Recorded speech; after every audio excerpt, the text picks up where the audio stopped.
Hey everyone, in this video I will show you how to get ChatGPT to roast your Instagram account, and for this video I'm going to use my mobile device. As you can see that this is my Instagram account. So first thing that you need to do is to simply launch your Instagram application, then tap on your profile icon in the bottom right hand corner of the screen.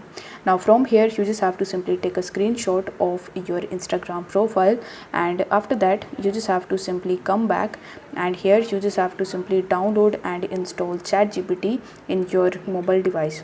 As you can see that I have already downloaded and installed it, as well as I have created my account into my ChatGPT.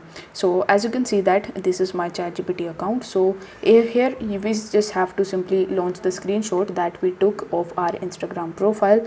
For that, tap on the plus icon and then tap on this camera icon, or you can even tap on this gallery icon, and what this will do is it will open the gallery of your device.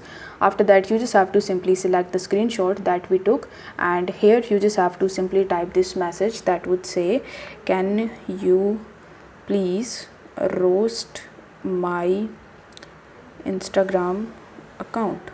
After that you just have to simply press the question mark and press enter, then wait for some time until it gives you the response, and as you can see that it is now doing the process and you are done. So I hope this video was helpful, and if it was, then don't forget to like the video and subscribe to this channel. Thanks for watching.